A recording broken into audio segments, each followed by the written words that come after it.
You get home from school, you drop your bag, you tell yourself 5 minutes. 2 hours later, you haven't started. This is not a laziness problem. This is not a discipline problem. This is a brain state problem.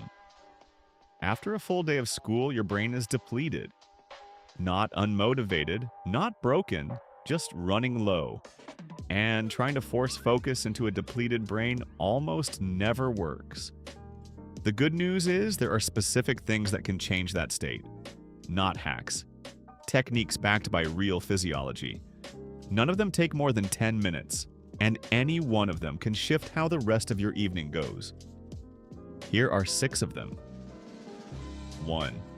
Move your body before you open anything. Sitting down to study the moment you get home is the hardest version of studying. Before you touch a single book, do something physical. Walk around the block. Stretch for 10 minutes. Take a cold shower. It does not have to be intense. It does not have to be long.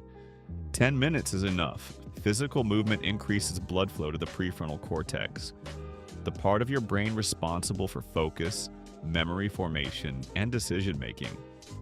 It raises alertness, and it meaningfully improves how much you retain in the session that follows. The research on this is consistent. Students who do light exercise before studying outperform those who go straight to their desk. Not by a small margin, by a significant one. 10 minutes of movement. That is the habit. Build it before you need it. 2. Do not go home first. Your home is full of cues that tell your brain to rest. The bed, the couch, the fridge. These are not neutral objects. They are trained signals, and your brain has been responding to them for years. The moment you walk through the door, your brain shifts toward rest mode. That shift is hard to reverse. If you can, go somewhere that expects you to work. A library, a study room, a cafe. Finish your session before you go home. Then rest. The environment you are in sends your brain a message about what mode it should be in. A rest environment tells you to rest. A work environment tells you to work. Use that. 3. Reset your breathing before you start.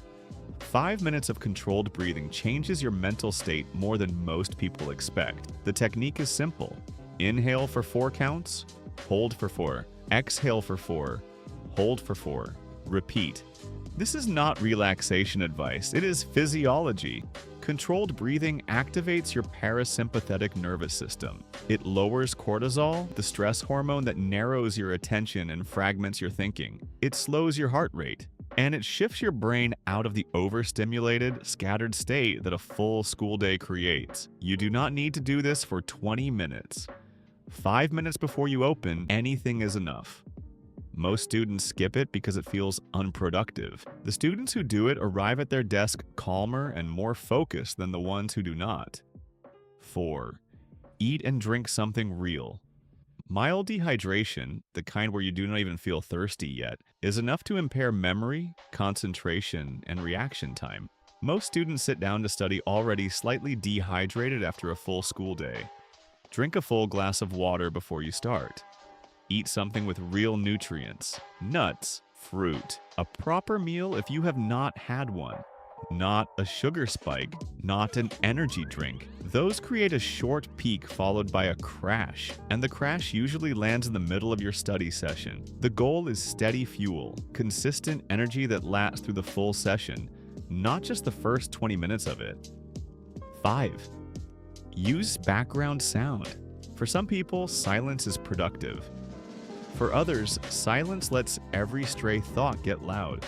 If you fall into the second group, try a consistent, non-distracting background sound. Binaural beats, brown noise, low ambient music, no lyrics. Lyrics compete directly with language-based thinking. They fragment your reading and your writing. Instrumental or ambient sound does the opposite.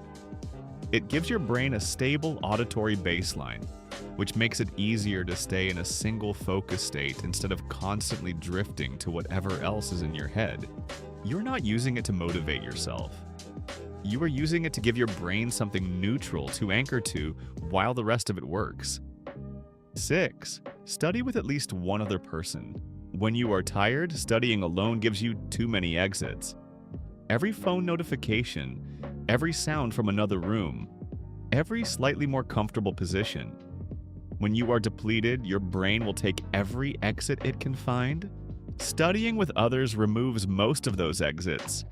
It adds social accountability, the kind you cannot just switch off.